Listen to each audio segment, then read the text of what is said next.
আনাস ইবনে মালিক রাদিয়াল্লাহু তাআলা আনহু বলছেন, আল্লাহর নবী বললেন, তোমাদের মাঝে একজন জান্নাতি ব্যক্তি প্রবেশ করবেন। আমরা অপেক্ষায় রইলাম, দেখতে পেলাম ইয তালা আলাইনা রাজুলুম মিনাল আনসার তানতিফু লিহিয়াতুহু বিউদুহি ওয়াকদ আল্লাকনা আলাইহি বিয়াদিহি শিমাল। তাকে দেখলাম জান্নাতি ব্যক্তির কথা বলার পরে কোনো বিখ্যাত ব্যক্তি প্রবেশ না করে একেবারে একজন সাদামাঠা মানুষ, একেবারে অখ্যাত একজন আনসারী সাহাবী মসজিদে প্রবেশ করলেন। এমন অবস্থায় প্রবেশ করলেন যে অজু করে এসেছে, তানতিফু লিহিয়াতুহু বিউদুহি, ওজুর পানিতে দাড়িটা ভেজা, টপ টপ করে দাড়ি থেকে পানি ঝরছে। ওয়াকদ আল্লাকনা আলাইহি বিয়াদিহি শিমাল, বাম হাতে জুতা ধরে তিনি মসজিদে দাঁড়ায় আছেন। এটা সুবহানাল্লাহ পড়তে হবে। তাকে আল্লাহর নবী জান্নাতি ব্যক্তির ঘোষণা দিয়েছেন, অথচ তিনি আবু বকর নন, তিনি ওমর নন, তিনি ওসমান গনি জিন নূরাইন নন, তিনি সাদ বিন আবি ওয়াক্কাস নন, তিনি আব্দুর রহমান ইবনে আউফ নন, তিনি সুমাইয়া নন, তিনি খাব্বাব নন, তিনি বিলাল নন, তিনি আম্মার নন। চিৎকার দেখুন আল্লাহু আকবার। একেবারে আদনা একজন মানুষ, অখ্যাত আনসারে সাহাবী, একেবারে সাদা মাঠা মানুষ, জুতা হাতে নিয়ে দাঁড়ায় আছে মসজিদে, ওজুর পানি দাড়ি ভিজে ভিজে পড়ছে। হুজুর বললেন, লোকটা আল্লাহর জান্নাতি। প্রথম দিন চলে গেল। আনাস ইবনে মালিক বলেন, দ্বিতীয় দিন আমরা আবারও মসজিদে বসে আছি হুজুরের পাশে, যেহেতু খাদেম তো সবসময় পাশেই থাকে। তিনি বলেন, নবী করিম সাল্লাল্লাহু আলাইহি সাল্লাম আবার বললেন, ইয়াতুলু আলাইকুমুল আনা রাজুলুম মিন আহলিল জান্নাহ, তোমাদের মাঝে এই মুহূর্তে একজন জান্নাতি ব্যক্তি প্রবেশ করবেন। এ কথাটা শোনা মাত্র আমরা অধীর আগ্রহী রইলাম, দেখি জান্নাতি ব্যক্তিটাকে। আশ্চর্য ব্যাপার, গতকাল যাকে আল্লাহর নবী জান্নাতি ব্যক্তি বলে ঘোষণা করেছিলেন, আজকেও তিনি এসে হাজির। দ্বিতীয় দিন এনে সেই আনসারী সাহাবী এলেন। তৃতীয় দিন আনাস ইবনে মালিক বলেন, আমরা মসজিদে বসে আছি, নবী করিম সাল্লাল্লাহু আলাইহি সাল্লাম আবারও একই বাক্য উচ্চারণ করে বললেন, ইয়াতুলু আলাইকুমুল আনা রাজুলুম মিন আহলিল জান্নাহ, তোমাদের মাঝে এই মুহূর্তে একজন জান্নাতি ব্যক্তি প্রবেশ করবেন। আনাস ইবনে মালিক বলেন, আমরা অধীর আগ্রহী হলাম, দেখি আজকে কে আসেন। অবাক বিস্ময়ে তাকিয়ে দেখলাম, বিগত 2 দিনে যিনি এসেছেন জান্নাতি ব্যক্তি বলে প্রবেশ করার পরে আজকেও তিনি আগমন করেছেন। একটানা একজন সাধারণ সাহাবীকে নবী করিম সাল্লাল্লাহু আলাইহি ওয়াসাল্লাম জান্নাতি ব্যক্তি বলে স্পেশাল ঘোষণা করেছেন। সমস্ত সাহাবীদের মধ্যে কিউরিসিটি জাগ্রত হলো, উনি কি আমল করেন যেটা আমরা করি না? ওনার জন্য আলাদা করে জান্নাতের ঘোষণা আল্লাহর নবী দিচ্ছেন। আর আল্লাহর নবী তো মন গড়া কোনো কথা বলেন না, যা বলেন আল্লাহর ইশারায় বলেন, আল্লাহর ইঙ্গিতে বলেন, ওহী মারফত বলেন। কথা ঠিক না বেঠিক জোরে বলেন। এই কথা বলার পরে আনাস ইবনে মালিক বলেন, আমরা অবাক হয়ে গেলাম, সাহাবীদের মধ্যে কিউরিসিটি জাগ্রত হয়ে গেল। তার মধ্যে এমন কোন আমল আছে যেটা আমাদের মধ্যে নাই? আল্লাহর নবী একধারে 3 দিন তাকে জান্নাতি ব্যক্তি বলে ঘোষণা করেছেন। এবার আমাদের মধ্যে একজন ছিলেন, তার নাম ছিল আব্দুল্লাহ ইবনে আমর ইবনুল আস রাদিয়াল্লাহু তাআলা আনহু। তার আগ্রহটা একটু বেশি ছিল, তিনি জানতেই চাইলেন যে কোনো মূল্যে এটা বের করতে হবে তার মধ্যে কি আছে। তিনি একটা কৌশল অবলম্বন করে ওই আনসারী সাহাবীকে বললেন, ভাই, বাড়িতে আমার বাবার সাথে একটু ঝগড়া হয়েছে, মনোমালিন্যতা হয়েছে, আমি নিয়ত করেছি 3 দিন 3 রাত আমি বাড়ি যাব না, তো তোমার বাড়িতে কি আমাকে একটু থাকার জায়গা দেওয়া যাবে? তারা বললেন, তিনি বললেন, অবশ্যই দেওয়া যাবে। তিনি বলেন, ঠিক আছে, চলুন আপনি আমার সাথে।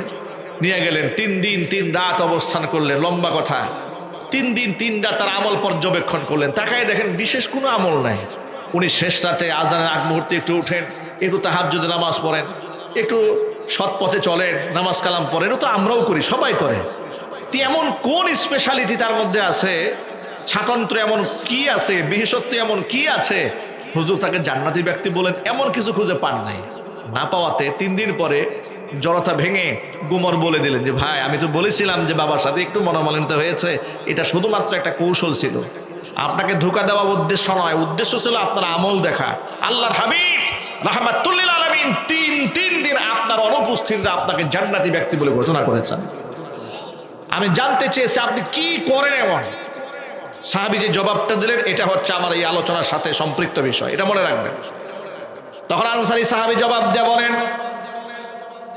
আনা লা গিশু আলা আহাদিম মিনাল মুসলিমিন, তাম দুনিয়ার মধ্যে যত মুসলমান আছে কোন মুসলমানের প্রতি আমি কোনো বিদ্বেষ আমার অন্তরের মধ্যে লালন করি না।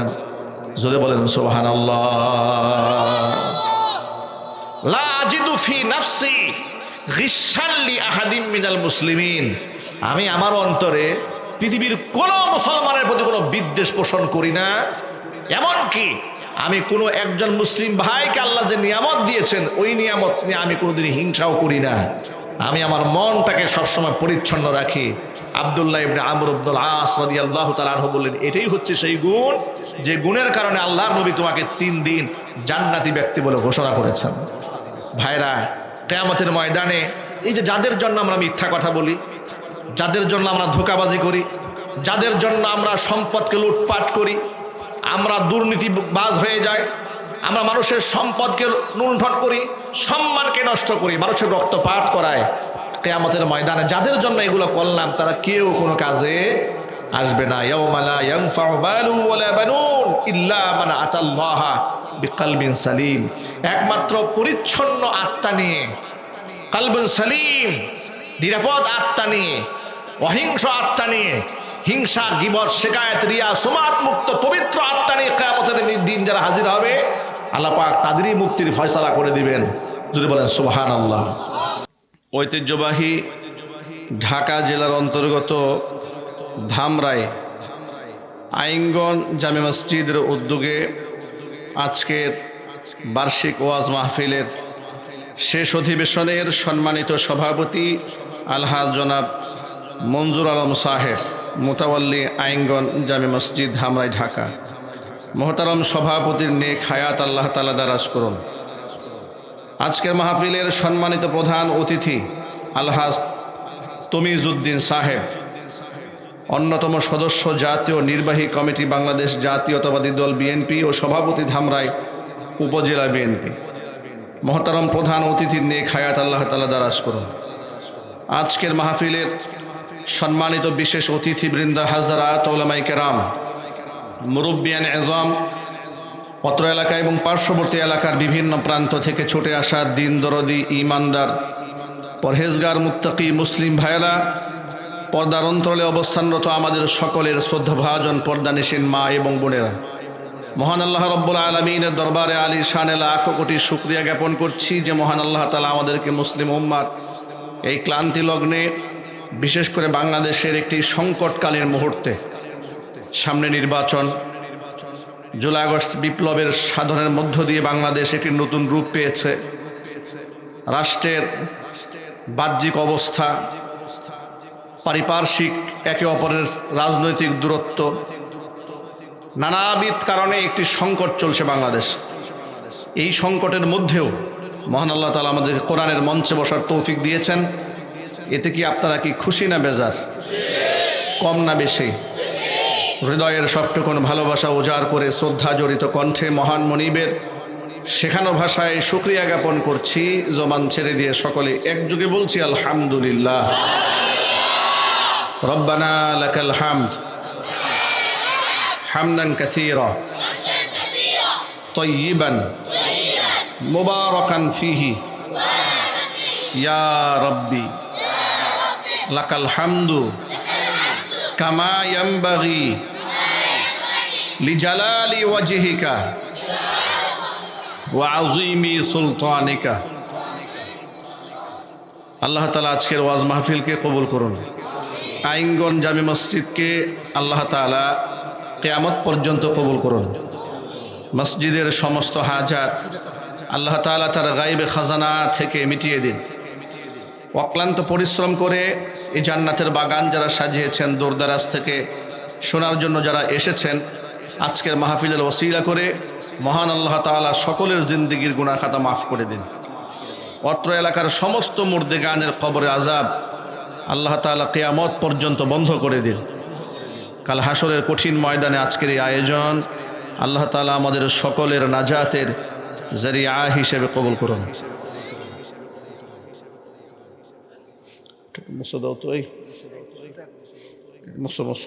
জামা নষ্ট হবে তো, ঠিক করো। প্রিয় ভাইরা, আজকে আমরা সমকালীন পরিবেশ নিয়ে এবং আমাদের দায়িত্ব, রাষ্ট্রের বর্তমান অবস্থা, আমাদের পারিপার্শ্বিক অবস্থা, কোরআন হাদিসের আলোকে আমাদের করণীয়, এই ব্যাপারে কয়েকটি কথা আমরা বলার চেষ্টা করব। আল্লাহ পাক যেন বলার তৌফিক দান করেন। একটা হচ্ছে নিজের মন গড়া ব্যাখ্যা বলা, আরেকটা হচ্ছে কোরআন এবং হাদিসের আলোকে বলা। কোনটা বললে ভালো হবে? একটু খুশি হয়ে বলেন না, কোনটা বললে ভালো হবে? কিন্তু এই সমাজের মানুষ মন গড়া কথা খায় বেশি। এটা আমাদের খুব লজ্জা হয় এই বিষয়টি ভাবলেও। বেশিরভাগ ওয়াজের মঞ্চে বক্তারা বক্তৃতা করে, সারা ওয়াজের মধ্যে একটা বিশুদ্ধ হাদিস খুঁজে পাওয়া যায় না, কোরআন শরীফের থেকে একটা আয়াত পাওয়া যায় না। বেশিরভাগ জায়গায় আসারে সাহাবা ইকরামের জীবনী থেকে নির্ভরযোগ্য কোনো ঘটনাও পাওয়া যায় না। আবার কিসসুল আম্বিয়া, নবীদের ঘটনা, সেটাও বর্ণনা করে, অধিকাংশ জায়গায় মন গড়া। আবার ঘটনা বলার পরে ঘটনার থেকে শিক্ষাটা কি সেটা আলাদা করে বলা হয় না। পাবলিক শুধু কানের সুখটা নিয়ে চলে যায়, কিন্তু আত্মার সুখ নিয়ে যাইতে পারেন না। কানের সুখ আর আত্মার খোরাক এক জিনিস নয়।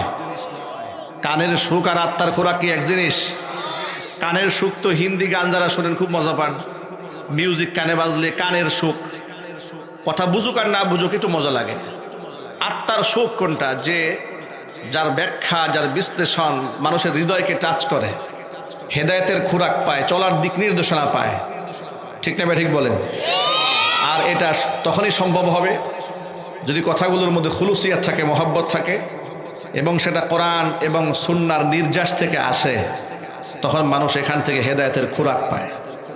এখন আপনাদেরকে জিজ্ঞেস করতে চাচ্ছি আমি যে আমরা কি কোরআন সুন্নাহ থেকে বলবো না মন গড়া বলবো? আচ্ছা, যিনি কোরআন সুন্নাহ থেকে বলতে পারেন, ইচ্ছা করলে মন গড়া বলতে পারবেন না অনেক কিছু? কি বলেন, বলা যায় না? বলা যায়, কিন্তু এই কথার কোনো তো দাম নাই, মূল্যহীন, শুধু টাইম লস হবে। ধরুন আমি এখানে 3 ঘন্টা সমান ওয়াজ করলাম, একেবারে গাল গল্প থেকে শুরু করে সব, রেজাল্ট কি? 0। আর যদি আমি 10 মিনিট কথা বলি, এই 10 মিনিট কোরআন এবং সুন্নাহ নির্যাস থেকে বলি, সেটা মহামূল্যবান। ঠিক না? ঠিক। আমরা আজকে সমাজ প্রেক্ষাপটে কয়েকটা কথা বলবো, আমরা বলি ইনশাআল্লাহ।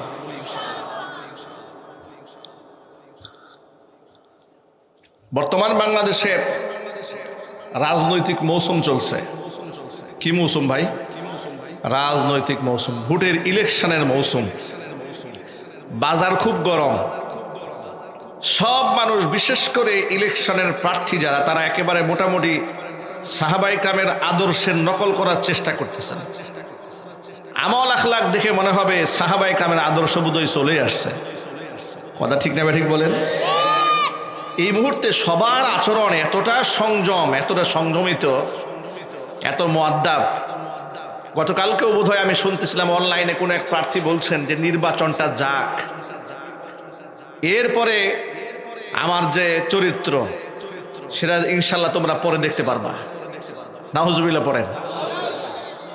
কল্পনা করা যায় সে প্রকাশ্যে বলে বেড়াচ্ছে যে আমার যে আসল রূপ সেটা আমি এখন দেখাচ্ছি না, সামনে নির্বাচন, এই জন্য নির্বাচনটা যাক, এরপরে আসল রূপ দেখা যাবে। আচ্ছা, মুসলমানদের কি এরকম রূপ থাকা উচিত? কোরআন মাজিদের মধ্যে আল্লাহ পাক বলেছেন, ওয়াইদা লাকুল্লাযীনা আমানু ক্বালু আমান্না। ইমানদারদের পাশে যখন এরা মিলিত হয় তখন এরা বলে আমরা ঈমান এনেছি। ওয়াইদা খালাউ ইলা শায়াতিনহিম ক্বালু ইন্না মাআকুম। আবার যখন তাদের শয়তানদের সাথে মিলিত হয় তখন বলে আসলে ইমানদারদের সাথে যে গেলাম এটা জাস্ট একটা আইওয়াশ, ইন্নামা নাহনু মুস্তাহজিউন, এদের সাথে একটু গিয়েছি আর কি ঠাট্টা বিদ্রুপ করার জন্য, কিন্তু প্রকৃত অর্থটা আমরা কিন্তু তোমাদের দলেরই লোক। এই যে চরিত্রটা, এই চরিত্রের বর্ণনা দিয়েছেন মহাগ্রন্থ আল কোরআনের সূরাতুল বাকারাতে। একবারে সূচনাতে যদি আপনি খুলেন আলিফ লাম মিম, এই পৃষ্ঠা খুলে পরের পৃষ্ঠার উল্টালেই দেখবেন আল্লাহ পাক এই মুনাফিকদের চরিত্র কোরআনে তুলে ধরেছেন। এরা যেখানে যায় সেখানে গিয়ে বলে আমরা তো আপনারই লোক। নাউজুবিল্লাহ পড়েন। কোন মুমিন মুসলমানের এই চরিত্র হতে পারে না। আজকে সমাজে দেখুন, নির্বাচনের আগে আমাদের একটা চেহারা, নির্বাচনের পরে আমাদের আরেকটা চেহারা। মনের মধ্যে এই পরিমাণে হিংসা বিদ্বেষ এক একজনের লালন করে, মানুষের প্রতি হাসাদ বিদ্বেষ এই পরিমাণ লালন করে, রাজনৈতিক প্রতিহিংসার শিকার হয়ে মানুষ একে অপরকে খুন করে, এমনকি নিজের দলের মানুষকেও ছাড় দেয় না। কোনো কোনো ক্ষেত্রে মানুষ এত হিংস্র হয়, শুধুমাত্র রাজনৈতিক স্বার্থ হাসিল করতে মানুষ খুন করতেও দ্বিধা করে না। ঠিক না ঠিক বলেন? শহীদ শরীফ ওসমান হাদিকে যে খুন করা হয়েছে, রাজনৈতিক প্রতিহিংসার কারণেই খুন করা হয়েছে। কথা বলেন, ঠিক না ঠিক বলেন? এই যে আমরা হিংসার আগুনে প্রতিনিয়ত জ্বলছি, ভালো করে ইনভেস্টিগেশন করবেন, তথ্য তালাশ করবেন। হিংসার রাজত্ব যারা করছে তারা অনেকেই বিভিন্ন মসজিদ কমিটির সভাপতি, সেক্রেটারি, কোষাধ্যক্ষ, কিংবা কোনো মসজিদের ইমাম, খতিব, মুয়াজ্জিন, কিংবা রাজনৈতিক দলের বড় নেতা কিংবা কর্মী। কোথায় যাবেন? কার কাছ থেকে মানুষ সবক শিক্ষা গ্রহণ করবে? এই যে ওয়াজের মঞ্চে বসে আপনাদের সামনে কথা বলছি, ধরুন আল্লাহ মাফ করুক, আল্লাহ না করেন, ধরুন আমার মধ্যে যদি হিংসার চর্চা আমি করি, আমার কলিজার মধ্যে যদি অহংকার থাকে, আমার মধ্যে যদি তাকাব্বুরি থাকে, আমার ভেতরে যদি রিয়া সুমাত থাকে, লৌকিকতা থাকে, আমার কাছ থেকে আপনার কি সবক পাবেন এগুলো ছাড়া? ঠিক না ঠিক বলেন? এখন তো সমাজের মধ্যে গীবত শেকায়েত করা, পরনিন্দা করা, মানুষের পেছনে কথা বলা এবং মানুষকে তুচ্ছ তাচ্ছিল্য করা, ব্যঙ্গ বিদ্রুপ করা, এটাকে শুধু মানুষ জায়েজ মনে করে না, কোনো কোনো ক্ষেত্রে দায়িত্ব মনে করে এটা বললেই বলো লাভ হবে। আমাদের টকশোর দিকে তাকান, বাংলাদেশ টকশো হয়, রাজনৈতিক হোক অরাজনৈতিক হোক, রাষ্ট্রের বিশ্লেষণ নিয়ে যে আলোচনাগুলো হয়, তখন খুব নির্দ্বিধায় একে অপরকে আপনারা ঘায়েল করতে দেখবেন, কিংবা ব্যক্তিগত ছিদ্রান্বেষণ আপনারা দেখবেন। আবার বলবেন যে এটা কি দেশের উন্নয়নের জন্য করা হচ্ছে? না, এটা কাউকে খাটো করার জন্য করা হচ্ছে। উন্নয়নের জন্য আপনি কাকে দেখবেন? যে নিষ্ঠার সাথে কাজ করে, সে আল্লাহর কাছে দায়ী মুক্তি পাবে। আপনি এমন জায়গায় বলুন যেখানে বলে তার সংশোধন হবে। কোনো ব্যক্তিকে ছোট করা, খাটো করার উদ্দেশ্যে যদি বলেন, আপনি মানুষের সামনে তুচ্ছ ব্যঙ্গ বিদ্রুপ করলেন, মানুষের ইস্তিহজা করলেন, ঠাট্টা এবং বিদ্রুপ করলেন। তবে হ্যাঁ, যদি আপনি সতর্ককারী হন, এমন কোনো ব্যক্তি বিশেষ যার দ্বারা রাষ্ট্রের ক্ষতি হচ্ছে, যার দ্বারা মানুষের ঈমানের ক্ষতি হচ্ছে, মানুষের জানমাল ক্ষতিগ্রস্ত হওয়ার আশঙ্কা আছে, সেই ক্ষেত্রে গোটা জাতিকে সচেতন করার জন্য তাদের নাম ধরে ধরে যদি বলেন, এতেও কোনো অসুবিধা নেই। কিন্তু সেই মহব্বত, সেই দরদ, সেই দায়বদ্ধতা আপনার থাকতে হবে যে আমি কি আসলেই জাতিকে মুক্ত করার জন্য বলেছি, আসলে কি জাতিকে সতর্ক করার জন্য কথাটা বললাম। বেলা শেষে, দিন শেষে কিন্তু আমার আহকামুল হাকিমিনের সামনে, আল্লাহর সামনে দাঁড়াতে হবে। ঠিক না ঠিক? আমার মনের নিয়তটা কি ছিল, আমি কেন বলেছিলাম, সেই সম্পর্কে আমার আল্লাহ পাক আমাকে জিজ্ঞেস করবেন। জিহাদের ময়দানে হযরত আলী কাররামাল্লাহু ওয়াজহার সেই ঐতিহাসিক ইতিহাস আপনারা শুনেছেন। তিনি যখন তার শত্রুর সাথে লড়াই করছিলেন, যুদ্ধ করছিলেন, সুযোগ তালাশ করেছিল শত্রু তাকে হত্যা করার জন্য, হযরত আলী কাররামাল্লাহু ওয়াজহা তার শত্রুকে ধরাশয় করে পায়ের নিচে ফেলে দিয়েছে। এমন সময় গলার মধ্যে ছুরি চালায় দেওয়ার জন্য রেডি হয়েছে। জিহাদের ময়দানে কাফেরকে সে হত্যা করে ফেলবে। আর এটা আল্লাহ পাকের নির্দেশ। মহান আল্লাহ পাক কোরআন মাজিদে বলেছেন, ইন্নাল্লাহা আশতারা মিনাল মুমিনিনা আনফুসাহুম ওয়া আমওয়ালাহুম বিআন্না লাহুমুল জান্নাহ ইউকাতিলুনা ফি সাবিলিল্লাহি ফায়াকতুলুনা ওয়া ইউকতালুন। অবশ্য আল্লাহ তাআলা ঈমানদারদের কাছ থেকে জান্নাতের বিনিময়ে তাদের জান এবং মালকে আল্লাহ খরিদ করে নিয়েছেন।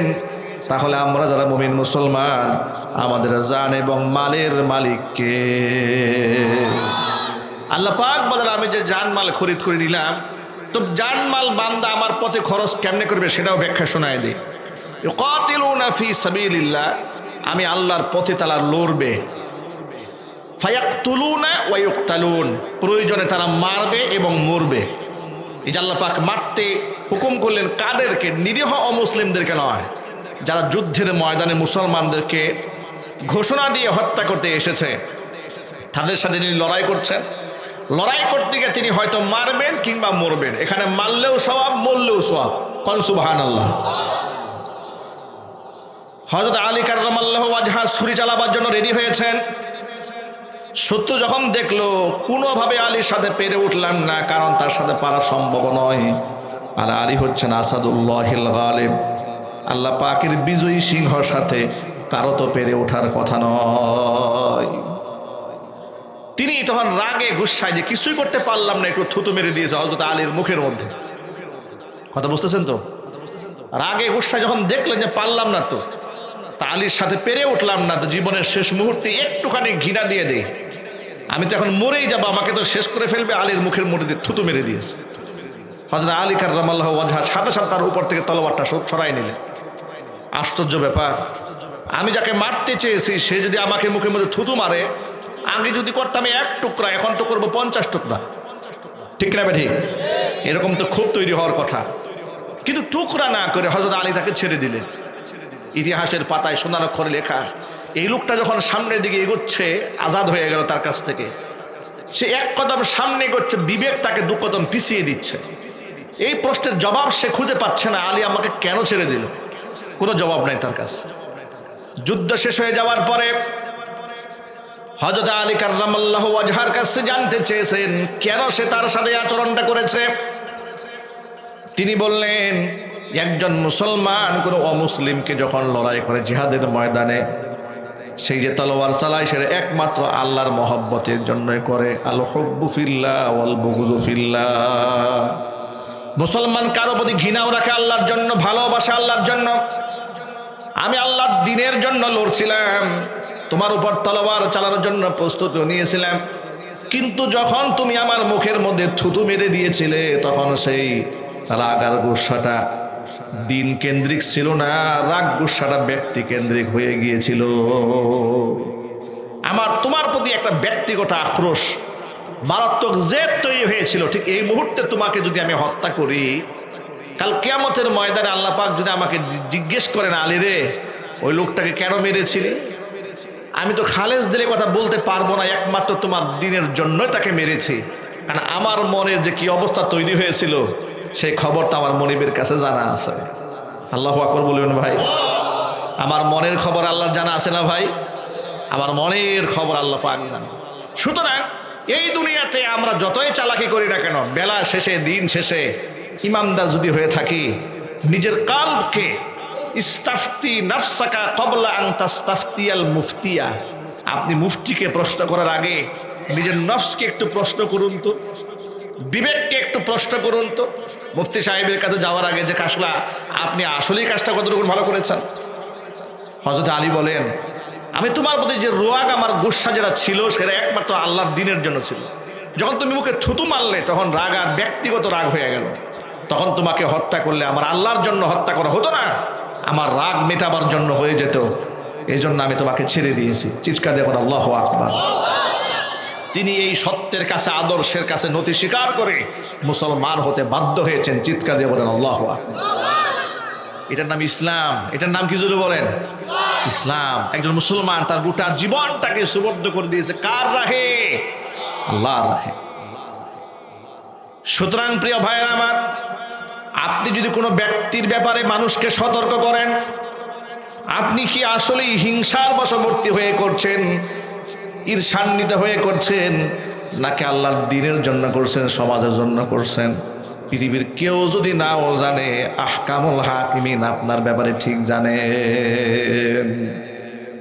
সুতরাং মানুষের গীবত শিকায়েত করা যাবে না, হারাম। সূরা হুজুরাত আল্লাহ পাক আয়াত নাযিল করে দিয়েছেন, ইয়া আইয়ুহাল্লাযীনা আমানু ইজতানিবু কাসীরাম মিনাজ-যন্নি ইন্না বা'দাজ-যন্নি ইসমু ওয়া লা তাজাসসু ওয়া লা ইয়াগতাব বা'দুকুম বা'দা আইয়ুহিব্বু আহাদুকুম আন ইয়াকুলা লাহমা আখিহি মাইতান ফাকারিহতুমুহু ওয়াত্তাকুল্লাহ ইন্নাল্লাহা তাওয়াবুর রাহিম।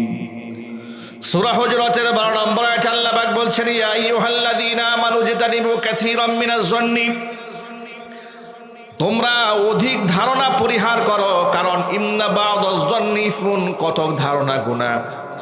মানুষের ব্যাপারে কুধারণা বন্ধ করে দিন। ওয়ালা তাজাসসু, মানুষের মধ্যে যেই দোষ নাই খুঁজে খুঁজে সেই দোষ আপনি আবিষ্কার করতে যায়েন না। ওয়ালা ইয়াগতাব বা'দুকুম বা'দ, একে অপরের গীবত করবেন না, একে অপরের পরনিন্দা করতে যাবেন না। আয়ুহিব্বু আহাদুকুম আইয়াকুলা লাহমা আখিহি মাইতান, তোমাদের কেউ কি পছন্দ করে নাকি তার মৃত ভাইয়ের গোশত চিবায়ে খেতে?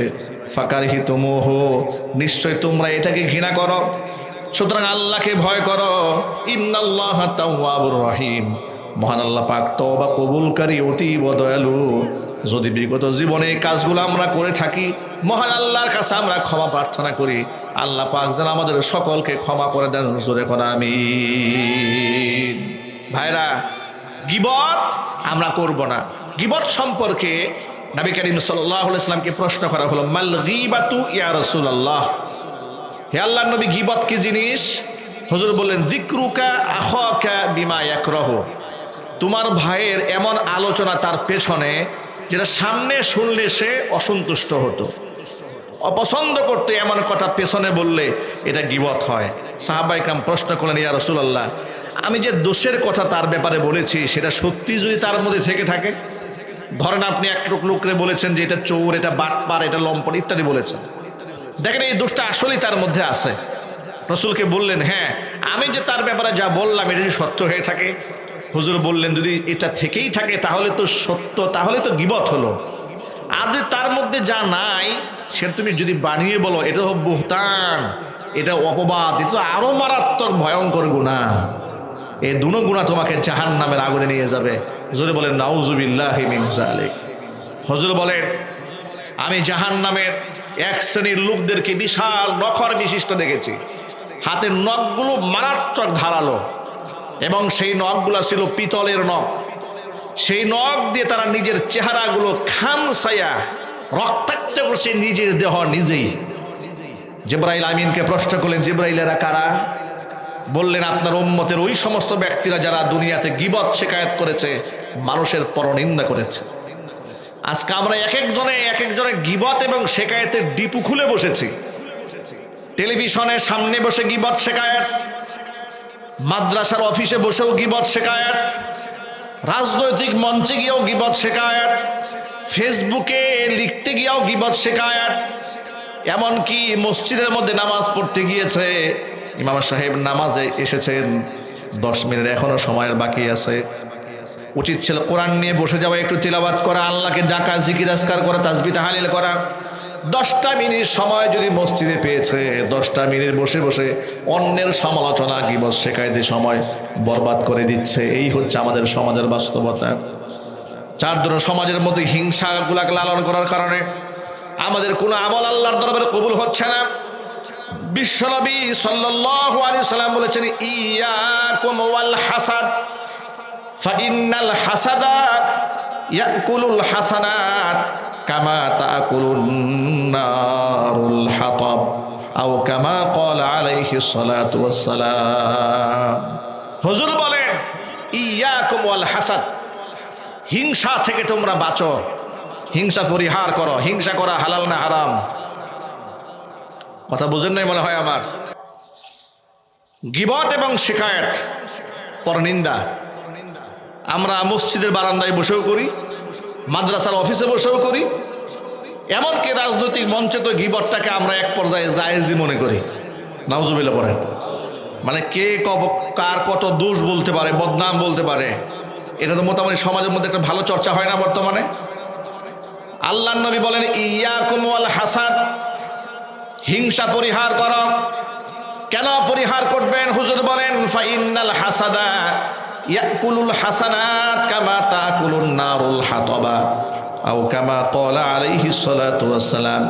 হিংসা মানুষের আমল নামাগুলাকে ঠিক সেইভাবে জ্বালিয়ে পুড়ে ছাই বানিয়ে দেয়, যেমন আগুন শুকনা লাকড়িগুলাকে জ্বালিয়ে শেষ করে দেয়। মনের মধ্যে হিংসা লালন করে যদি আপনি নামাজ পড়েন, ওই নামাজ আল্লাহর দরবারে কবুল হবে না। রোজা রাখেন, কবুল হবে না। আপনাদেরকে হাদিস শরীফ থেকে ছোট্ট একটা অংশ আপনাদের সামনে কোট করি। নবী করিম সাল্লাল্লাহু আলাইহি ওয়াসাল্লামের বিখ্যাত একজন সাহাবী আছেন, হুজুরের খাদেম ছিলেন, নাম আনাস ইবনে মালিক রাদিয়াল্লাহু তাআলা আনহু। নাম কি জোরে বলেন তো ভাই? সবাই নামটা মুখে একবার উচ্চারণ করে বলুন, আনাস ইবনে মালিক। আবার জোরে বলুন, আবার বলুন, এবার বলুন তিনি কে ছিলেন? হুজুরের সাহাবী ছিলেন এবং হুজুরের খাদেম ছিলেন। কি ছিলেন জোরে বলেন? হুজুরের সাহাবী এবং হুজুরের খাদেম ছিলেন। মাত্র 10 বছর বয়সে হযরত আনাস ইবনে মালিক হুজুরের খেদমত করার সৌভাগ্য লাভ করেছেন। টানা 10 বছর খেদমতের পরে রাসূল ইন্তেকাল করেছেন। এর মানে মদিনাতুল মুনাওয়ারায় 10 বছর রাসূল ছিলেন। এই 10টা বছরই হযরত আনাস হুজুরের খাদেম ছিলেন। হযরত আনাস বলেন, আমি 10 বছরে, আমি একজন ছোট মানুষ, অপরিপক্ক বয়স ছিল আমার, আমি আল্লাহর নবীর যতটুকুন খেদমত করতে পেরেছি, আল্লাহর নবী জীবনে একটি বারের জন্য আমাকে বলেন নাই যে হে আনাস তুমি এই কাজটা কেন করেছ কিংবা এই কাজটা কেন করো নাই। এই কেন শব্দটি আমি নবীর মুখ থেকে 10 বছরে একটি বারের জন্য শুনি নাই। চিৎকার দেখুন আল্লাহু আকবার। এই ছিল সাহাবা রাসূলের পাক সাল্লাল্লাহু আলাইহি ইসলামের আমল। আর সেই ক্ষেত্রে আমরা এক একজনের বক্তা, মুফতি, মুহাদ্দিস, মুফাসসির, হ্যাঁ, আন্তর্জাতিক খ্যাতি সম্পন্ন হয়ে বসে আছি। আমরা আমাদের খাদেমদের সাথে কি ব্যবহারগুলো করি, আমরা আমাদের ড্রাইভারের সাথে কি আচরণ করি, আমরা আমাদের মাদ্রাসার উস্তাদদের সাথে আমরা কি আচরণ করি। বাংলাদেশের অনেক মাদ্রাসার মুহতামিম সাহেবরা তাদের মাদ্রাসার শিক্ষকদের সাথে কাজের লোকের চেয়েও জঘন্য আচরণ করে। অনেক মাদ্রাসার শিক্ষকেরা আমাদের সাথে সাক্ষাৎ হয়, দুঃখ করে বলে হুজুর অমুক মাদ্রাসায় শিক্ষকতা করি, মুহতামিম সাহেবের ব্যবহার দেখলে মনে হবে তিনি মনিব, আমি হচ্ছে তার কেনা গোলাম। এমন বাজে ব্যবহার করেন। আলেম হিসেবে ন্যূনতম একটু সম্মান তিনি আমাদের করেন না, একটু মোহাব্বত করেন না। অথচ প্রিয় ভাইরা আমার, তিনি কিন্তু বুখারীর মসনদে বসিয়ে রাসূল পাক সাল্লাল্লাহু আলাইহি ওয়াসাল্লামের হাদিসগুলো পড়াচ্ছেন।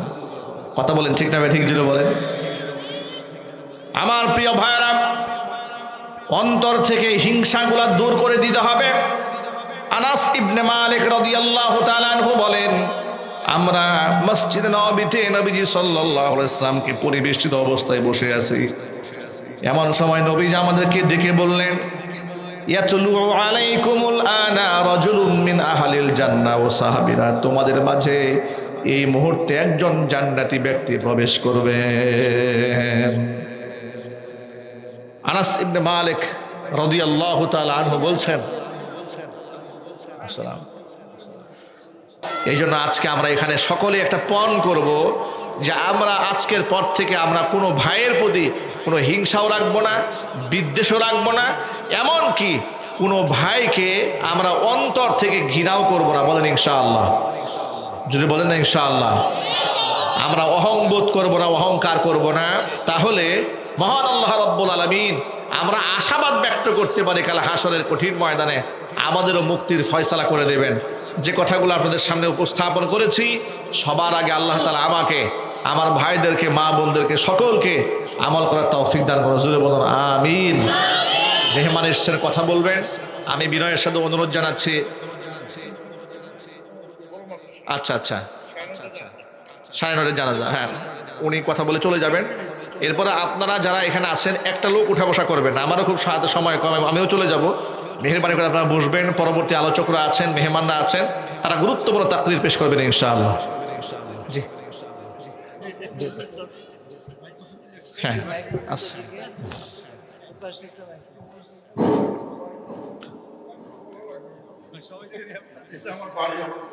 আচ্ছা, আজকের পবিত্র ওয়াজ মাহফিলে